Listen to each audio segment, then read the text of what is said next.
Hello YouTube fans, here again. And now I thought I'd do Peter News. Not been done for a bit, so why not? Peter News. And what are they are? Some good news, some bad news, another bad news. What the fuck? As you know, in Halloween, we're going to better go out. Thanks to the shit 19, couldn't better go out. I just didn't see the fucking point. Bar's got a short there. What's the point? So I sat down, had a bit of tan there, and watched a few horror movies. One of them being Return of the Living Dead, Part 2. I'm reviewing it and I've just thought, what the hell? So sat down, drank 2 cans of beer, had some tan there, I figured what the fuck. That's a sort of bit of news. The shit news, as we all know, is Boris Johnson made his epic fucking speech. Yeah, them dotty professors got their own fucking way. But granted, it's going up and down the stand like a fucking Amazon waterfall. And as you know, it will be doubling up and getting shit in winter. And no, I didn't bet people, I never bet on lives. I wanted to see what it would do in winter because I wanted a last laugh on the scientists. But this virus being what it is, an evil, manipulating son of a bitch, it had to go for a second wave. So we got a second lockdown. Now, people are probably wondering, well, why am I not shouting? Why am I not swearing? And not the usual shit. Probably because we've got 4 weeks.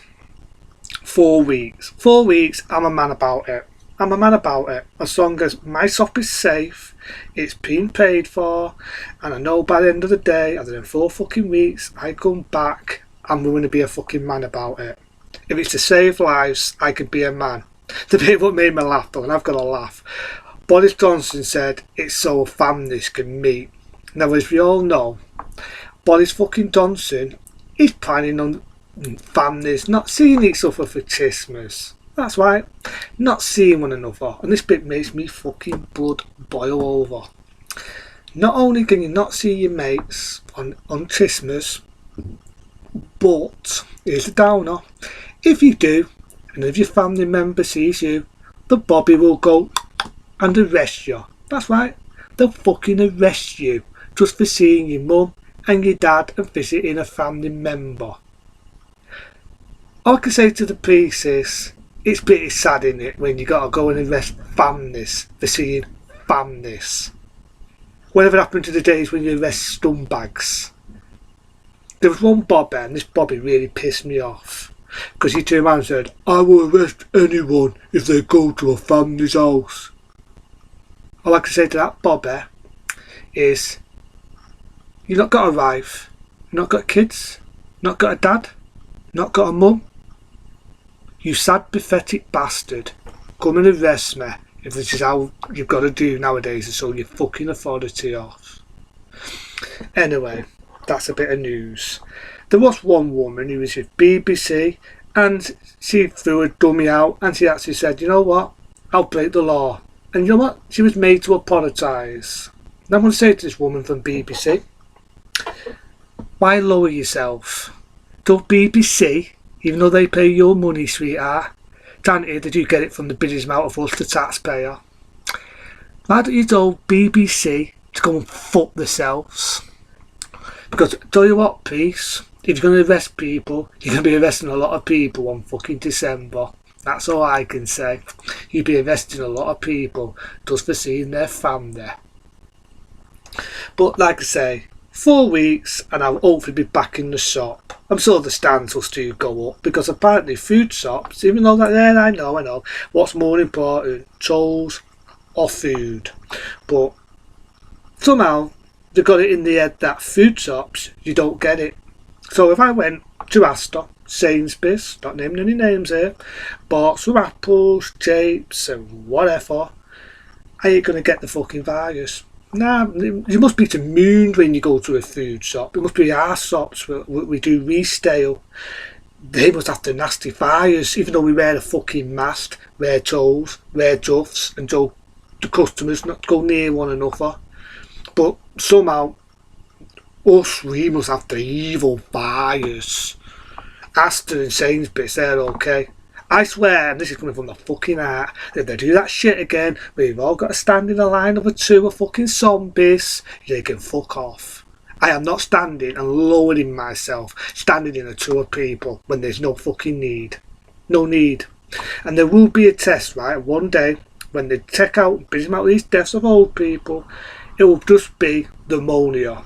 And people, before we had COVID-19, what old people died of at this time of the month. Just think about that one, because it was before COVID-19. But the amount of the old, they do die of pneumonia when it gets to this time of the month. But date later, they just write COVID-19 on any death certificate. So when people look at the stands, just think about that one, people. Think about it. Anyway, that's enough depressing news. Some more sad news. The man himself, Mr. Smooth, and I did a lot of his reviews on the Bond films and even his other films. That's right. Sir Sean Connery has sadly passed away. Aged 90. Yeah, I know he was 90. But Sir Sean Connery, as we know, has sadly passed away. I like Sean Connery. When I think of Sean Connery, I think of the first James Bond. When I see any actor that plays Bond after him, to me, I just see Sean fucking Connery. Sean Connery. Yeah, he's made some shitty films like fucking Sardos. Remember I did that fucking rant? But that weren't really Connery's fault. You know, he didn't want to be typecasted just being Bond. He wanted to go into different roles. Somehow someone advised him to do this piece of shit. And sadly he did Sardos. But, you know, we all make our mistakes. But in all fairness, he did good films like The Hunt for Red October. Damn good performance. He did other films like Outland. Damn good performance. You know, you name it, I can name any damn good film Sean Connery did. Most actors will do shit, some actors do good films. You know, it's how it is. But to me, Sean Connery, in my eyes, will always be Mr. Smooth, that being James Bond, and he'll also be a damn good actor. And in my eyes, he will certainly be missed. Let's have a few minutes of silence for Sean Connery.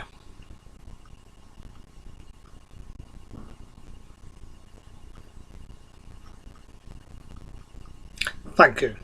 See, Sean Connery, in my eyes, was a damn good actor. I did his reviews. I was doing the Bond movies, you know, up to Timothy Dalton, and I did him a rest then. But I might just redo some of the Connerys, and then probably retouch on some of the Bond films as well as some of the other films he's done. Probably do a rant on Sardos again. But I'll also do his dud fucking films, like If I Became King. That is a damn dud film. Damn good performance from Sean Connery. Down the road I'll do it because I've still got a lot of other things I want to review. But again, Sean Connery, he will surely be missed. A damn good actor. A damn good actor. Yeah, in the past he's done things I weren't happy about, but you know, we all make mistakes. But again, to Sean Connery, you will always be James Bond in my eyes. You will be sorely missed. I hope you're resting in peace. And for people who are going to miss Sean Connery, damn good actor, he will still live on, soul and spirit, in movies, whether it be James Bond or his other films, like If I Became King, on TV, DVD, he will live on in those films, and in biographies and other things about Sir Sean Connery. His spirit will always live on, just remember that. There is other damn good actors who are no longer with us. It's just sad I would have loved to have met Connery. Talked about what films he liked. No, cup of tea, cup of coffee. But sadly I'll never have that luxury now. But again, to Sir Sean Connery, we will miss you. Until then, see you later.